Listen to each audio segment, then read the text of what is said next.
ఆరోగ్యాభిలాషులైన ప్రేక్షక మిత్రులకు నమస్కారం. నా పేరు డాక్టర్ చిరుమామిళ్ళ మురళీ మనోహర్. ఈ కార్యక్రమంలో మనం తెలుసుకోబోయేది ఒక గొప్ప పదార్థం గురించి. ఇదే కర్పూరం. కర్పూరం దీన్ని చాలామంది ఏదో పూజా ద్రవ్యం కింద వాడుతూ ఉంటారు. అయితే ఇక్కడ ఒక ముఖ్యమైన విషయం ఉంది. కర్పూరం అనేది ఒక హిందూ కెమిస్ట్రీలో ఒక ముఖ్యమైన భాగం. దీనికి అనేక రకాల గొప్ప శక్తులు ఉన్నాయి. అనేక సమస్యలను దీంతో తగ్గించుకోవచ్చు. అయితే కర్పూరం విషయానికి వస్తే కొంత చెప్పాలి. కర్పూరం అనేది ఒక ప్లాంట్ తాలూకు ఒక ఎక్స్ట్రాక్ట్, ఒక ఎక్సుడేట్. అయితే ఇక్కడ మనకి రెండు రకాల కర్పూరాలు దొరుకుతున్నాయి బయట మార్కెట్లో. ఒకటి ఏంటంటే హారతి కర్పూరం, రెండోది పచ్చ కర్పూరం. ఇక్కడ రెండిటికి కాస్త తేడా ఉంది. పచ్చ కర్పూరం ఎప్పుడు కూడా మనం వంటల కోసం వాడుతూ ఉంటాం. ఉదాహరణకు ఈ తిరుపతి లడ్డూలో కలిపేది ఏమిటి అంటే పచ్చ కర్పూరం. అలాగే మనం లోపలికి సేవించడానికి అనువైంది ఏమిటి అంటే పచ్చ కర్పూరం. ఇది న్యాచురల్గా ఒక చెట్టు నుంచి వస్తుంది కాబట్టి దీనికి ఎలాంటి సైడ్ ఎఫెక్ట్స్ ఉండవు. కానీ ఇంకోటి ఉంటుంది, అదే హారతి కర్పూరం. ఇది ఆర్టిఫిషియల్గా బయట తయారు చేస్తున్నారు. బయట ఎక్స్టర్నల్గా వాడాల్సి వస్తే ఏ కర్పూరం వాడినా పర్వాలేదు, కానీ లోపలికి వాడాల్సి వస్తే మాత్రం పచ్చ కర్పూరం మాత్రమే వాడాలి. ఇది గుర్తుపెట్టుకుందాం. ఇక ఈ కర్పూరంతో ఎలాంటి సమస్యలు తగ్గించుకోవచ్చు అనేది వరుసగా తెలుసుకుందాం.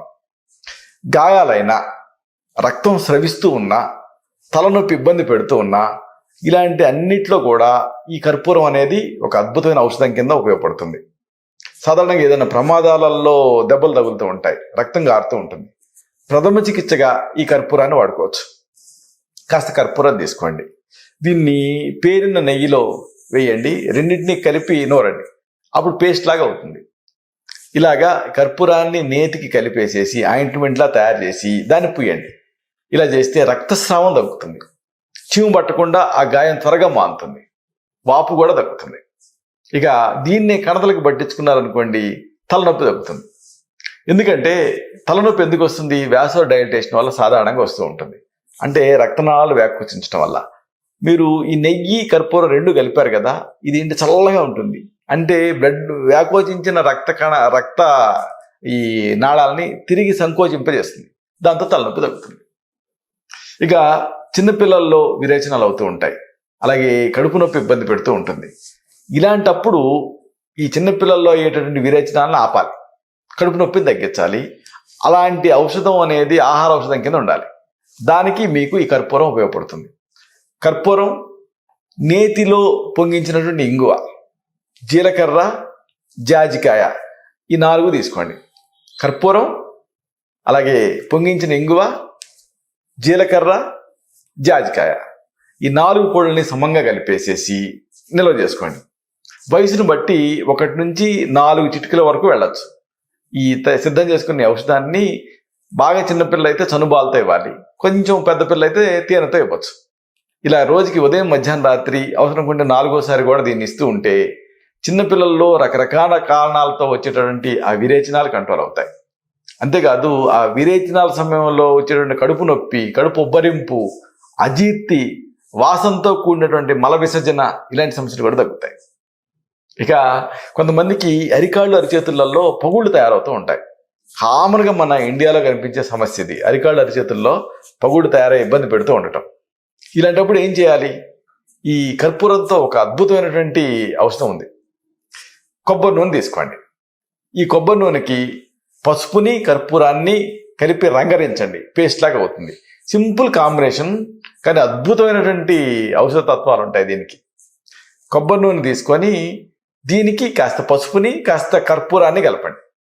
కలిపేసేసి పేస్ట్లా తయారు చేసి ఆ పాదాల పగుళ్ళ మీద, ఆ చేతులు బరగ్గా తయారైనప్పుడు ఆ చేతుల మీద పూసుకోండి. ఆ తర్వాత సాక్స్లు వేసుకోండి. దానికంటే ముందు పెడిక్యూర్ చేసుకొని అప్పుడు ఈ ఔషధాన్ని ప్రయోగించి ఆ తర్వాత సాక్స్లు వేసుకుంటూ ఉంటే 10 రోజుల్లోనే మీకు ఆశ్చర్యకరమైన ఫలితం కనిపిస్తుంది. ఆ కాళ్ళ పగుళ్ళు తగ్గుతాయి. ఇక ఈ మధ్యకాలంలో కొంతమందికి శరీరంలో కొవ్వు పెరిగిపోయి సెల్యులైట్ తయారై ఇబ్బంది పెడుతూ ఉంటుంది. దీంతో ఏమిటంటే ఏ డ్రెస్సులు సూట్ అవ్వవు, అలాగే చర్మం ఏమో కదుములుగా కనిపిస్తూ ఉంటుంది, రొమ్ముల్లో గడ్డలు, ఇలాంటివన్నీ ఇబ్బంది పెడుతూ ఉంటాయి. అలాగే జలుబు, కీళ్ళ నొప్పులు, అలాగే బాడీ పెయిన్స్, మజిల్ క్రాంప్స్ ఉన్నప్పుడు కర్పూరంతో ఒక అద్భుతమైన ఔషధాన్ని తయారు చేసుకోవచ్చు. ఆవ నూనెని వేడి చేయండి, మస్టర్డ్ ఆయిల్ని దీనికి 4వ వంతు కర్పూరాన్ని కలపండి. అంటే ఆవ నూనె ఎంత తీసుకున్నారో దానికి 1/4 కర్పూరం కలపండి. కలిపేసేసి చల్లార్చి నిల్వ ఉంచుకోండి. దీన్ని ఎక్కడైతే సెల్యులైట్ ఉందో ఉదర భాగాలు ఇలాంటి చోట్ల అప్లై చేసి మర్దనా చేస్తూ ఉండాలి. దాంతో ఆ కొవ్వు అక్కడ అక్యుములేట్ అయినటువంటి కొవ్వు క్రమంగా కరుగుతుంది. ఒకవేళ బ్రెస్ట్ లోపల ఏమైనా లంప్స్ ఉన్నా గడ్డలున్నా అలాంటి చోట్ల అప్లై చేసి మర్దిస్తూ ఉంటే కొన్ని రకాలైనటువంటి గడ్డలు కరిగిపోతాయి. అలాగే దీన్ని ఒక లినమెంట్ లాగా ప్రయోగిస్తే ముక్కు దిబ్బడ ఛాతి మీద ఇక్కడ రాసి ప్రయోగిస్తూ ఉంటే ఆ ముక్కు దిబ్బడ, ముక్కు నుంచి నీళ్లు గారటం, దగ్గు, ఆయాసం ఇలాగ ఈ శ్వాసకోశ ఇబ్బంది పెట్టకుండా తగ్గుతాయి. అలాగే ఛాతి నొప్పి తగ్గుతుంది. ఒకవేళ కీళ్ళ నొప్పుల మీద మీరు రాసుకున్నారనుకోండి, ఆ కీళ్ళ నొప్పులు, ఆ ఖండాల నొప్పులు తగ్గుతాయి, వెంటనే రిలీఫ్ వస్తుంది. ఇక ఉబ్బసం ఇబ్బంది పెడుతూ ఉన్నా, పాల్పిటేషన్ అంటే గుండె దడ మిమ్మల్ని వేధిస్తూ ఉన్నా, ఇలాంటి సందర్భాలలో ఒక అద్భుతమైన ఔషధాన్ని కర్పూరంతో తయారు చేసుకోవచ్చు. కర్పూరం అలాగే పొంగించినటువంటి ఇంగువ 2 సమభాగాలుగా కలపండి. పొంగించిన ఇంగువ అంటే ఏంటంటే పెనం మీద నెయ్యి వేసి ఇంగువని దానిపైన ఉంచితే ఆ ఇంగువలో ఉండే దోషం తగ్గిపోతుంది. ఇలాంటి ఇంగువని కర్పూరాన్ని 2 సమభాగాలుగా తీసుకోండి. ఈ రెండింటిని కలిపి ఒక శనగ గింజలంత మాత్రలు ఇలా చుట్టుకొని ఉంచుకోండి. మీ సమస్య తీవ్రతను బట్టి 4-5 గంటలకు ఒకసారి చొప్పున ఒక్కొక్క మాత్రని మీరు వేసుకుంటూ ఉంటే ఆ ఆస్మాలో ఆ తీవ్రత తగ్గుతుంది, కంట్రోల్లోకి వచ్చేస్తుంది. దగ్గు, ఆయాసం, పిల్లి కోతులు ఇలాంటివన్నీ తగ్గుతాయి. కఫం బాగా తెగి రిలీఫ్ వచ్చేస్తుంది. రోజు 1 లేదా 2 మాత్రల్ని దీన్ని తీసుకుంటూ ఉండొచ్చు. దీంతో గుండె దడ కూడా తగ్గుతుంది. ఇక నీళ్ళ విరేచనాలు కానీ, కలరా కానీ ఇలాంటి వాటిని ఆపడానికి కూడా కర్పూరం ఉపయోగపడుతుంది. పాలు తీసుకోండి. ఒక అర గ్లాసు కాచి చల్లార్చినటువంటి పాలు కానీ లేదా నీళ్లు కానీ, దీనికి ఒక చిటికెడు పంచదారని, చిటికెడు కర్పూరాన్ని, చిటికెడు ఉప్పుని కలిపేసేసి 2 గంటలకు ఒకసారి దీన్ని సేవిస్తూ ఉండాలి.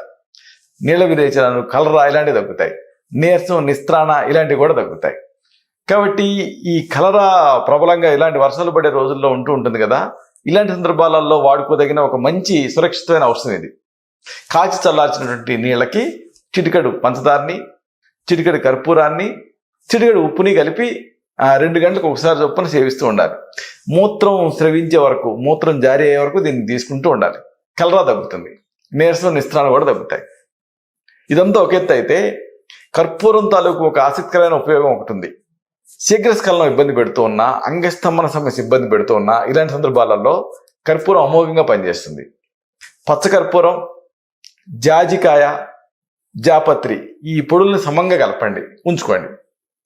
పచ్చకర్పూరం మీకు పచ్చడి కొట్లో దొరుకుతుంది.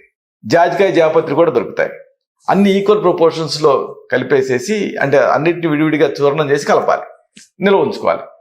దీనికి తగినంత ఎండు ద్రాక్ష కలిపి నూరి శనగింజనంత మాత్ర చేసుకొని రాత్రి నిద్రపోబోయే ముందు ఒక మాత్ర వేసుకుంటూ ఉంటూ 1 కప్పు పాలు తాగుతూ ఉంటే శీఘ్రస్ఖలనం సమస్య తగ్గుతుంది, అంగస్తంభన సమస్య తగ్గుతుంది, శృంగార సామర్థ్యం పెరుగుతుంది. ఇక చాలామంది యంగ్స్టర్స్లో మొటిమలు ఇబ్బంది పెడుతూ ఉంటాయి. దీనికి ఒక సురక్షితమైనటువంటి ఔషధం ఈ కర్పూరంతో ఉంది. ఒక 10 నుంచి 20 తులసి ఆకులు తీసుకోండి. దీనికి కొద్దిగా ఈ కర్పూరాన్ని కలిపి మెత్తగా నూరండి, పేస్ట్లా తయారు చేయండి. దీన్ని రాత్రి పడుకునే ముందు ముఖానికి రాసుకోండి. సింపుల్ కదా. తులసి ఆకులకి కర్పూరం కలిపారు, పేస్ట్లా తయారు చేస్తున్నారు, అప్లై చేస్తున్నారు. ఇలా రెగ్యులర్గా చేస్తూ ఉంటే మొన్నటి ఉదయం లేచిన తర్వాత మొహం కడుక్కుంటూ ఉండండి గోరువెచ్చటి నీళ్ళతో. దీంతో ఆ మొటిమలు, నల్ల మచ్చలు, అలాగే ఆ సోవి మచ్చలు ఇలాంటి మచ్చలు త్వరగా తగ్గుతాయి. ముఖం నునుపుగా, మృదువుగా, చాలా ఆకర్షణీయంగా తయారవుతుంది. ఇక అరికాళ్ళు, అరిచేతులు వీటిలో మంటలు అనేది చాలా కామన్ కంప్లైంట్ మన ఇండియాలో. ఇలాంటి సందర్భాల్లో ఈ మంటలను తగ్గించుకోవడానికి న్యూరోపతి వల్ల వస్తూ ఉంటాయి. ఒక కౌంటర్ ఇరిటెంట్గా ఈ కర్పూరం పనిచేస్తుంది. పెసరపప్పు తీసుకొని నీళ్ళలో నానబెట్టండి. దానికి కొద్దిగా కర్పూరం కలిపేసేసి మెత్తగా పేస్టా చేసి అరికాళ్ళు, అరిచేతులకి రాసుకోండి. కొద్దిసేపు అలా ఉంచేసేసిన తర్వాత తొలగించేయండి. దీంతో అరికాళ్ళు మంటలు, లేకపోతే అరిచేతుల మంటలు ఇలాంటివి తగ్గుతాయి. చూసారా కర్పూరం. దీంతో ఇన్ని అద్భుతమైనటువంటి ఔషధాలు తయారు చేసుకోవచ్చు, సమస్యలు తగ్గించుకోవచ్చు. అయితే ఇప్పుడు మనం చెప్పుకున్నవన్నీ కూడా ప్రథమ చికిత్సలు, గృహ చికిత్సలు. ఒకసారి ఈ సమస్యలు ఈ ప్రథమ చికిత్సల స్థాయిని మించి ఇబ్బంది పెడుతూ ఉంటాయి. అలాంటప్పుడు మీ నాడి చూసి, మీ తత్వాన్ని పరీక్ష చేసి మీకు మాత్రమే ప్రత్యేకమైన ఆయుర్వేద ఔషధాలు ఉంటాయి. వీటిని తగిన అనుపాన సహపానాలతో ప్రిస్క్రైబ్ చేయాల్సి ఉంటుంది. ఇలాగా ఈ సమస్యను తగ్గించుకోవచ్చు. ఇలాంటి మరొక ఆసక్తికరమైన విషయాన్ని తిరిగి ఇదే కార్యక్రమాల పరంపరలో మనం కలుసుకున్నప్పుడు సవివరంగా, సహేతుకంగా, సమగ్రంగా తెలుసుకుందాం. శతం జీవ శరదో వర్ధమాన, శతం హేమంతాన్ శతం వసంతాన్. 100 శరత్తులు, 100 హేమంతాలు, 100 వసంతాలు వర్ధిల్లుతూ జీవించండి. శుభం.